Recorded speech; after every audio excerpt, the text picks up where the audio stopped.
আসসালামু আলাইকুম রহমতুল্লাহ সুধী দর্শক মণ্ডলী, কেমন আছেন সবাই? আশা করি যে যেখান থেকে আমাদের এই অনুষ্ঠান দেখছেন সকলেই ভালো আছেন এবং সুস্থ আছেন। আমি নাজমুজ্জামান শান্ত আছি আপনাদের সাথে এবং আপনারা দেখছেন এভরি বার্তা। বিয়ে বাড়িতে দাওয়াত না পেয়ে সেই বিয়ে বাড়িতে ককটেল বিস্ফোরণ ঘটালো স্থানীয় ইউপি সদস্য।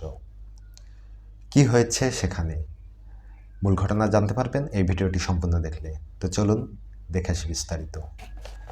শরীয়তপুরের জাজিরা উপজেলার চেরাগ আলী ব্যাপারীকান্দি নামের একটি গ্রামে একটি বিয়ে সংঘটিত হয় এবং সেই গ্রামের স্থানীয় যে ইউপি সদস্য অর্থাৎ মেম্বার তাকে দাওয়াত দেয়নি এই বিয়েবাড়ির কর্তৃপক্ষ। সেই রাগে তার দলবল নিয়ে সেখানে হামলা চালায়, একে একে ককটেল বিস্ফোরণ ঘটায় এবং বাড়ির আসবাবপত্র সহ এই বিয়েবাড়ির গাড়ি, এরপর আরও অনেক জিনিস ভেঙে ফেলে স্থানীয় ওই ইউপি সদস্য নাসিরউদ্দিন ব্যাপারী। পরবর্তীতে গতকালকে তাকে আটক করে পুলিশে হেফাজতে নেওয়া হয় এবং তার রিমান্ড মঞ্জুর করা হয় 7 দিনের। তবে রিমান্ডের সময় না থাকায় তাকে সরাসরি জেল হাজতে প্রেরণ করা হয়।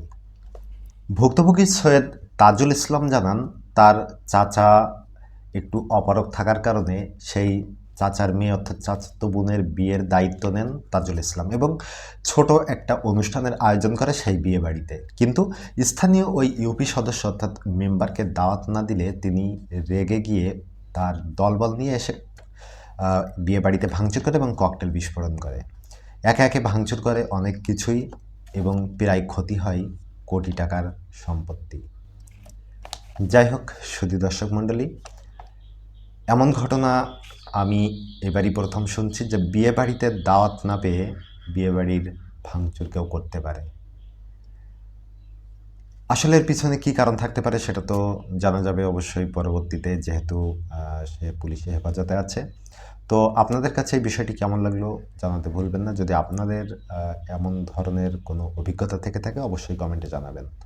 তো ভালো থাকবেন, সুস্থ থাকবেন, আর এই চ্যানেলে নতুন থাকলে অবশ্যই সাবস্ক্রাইব করে পাশে থাকবেন এবং পরবর্তীতে নতুন ভিডিও পেতে অবশ্যই বেল বাটন অল করে দিবেন।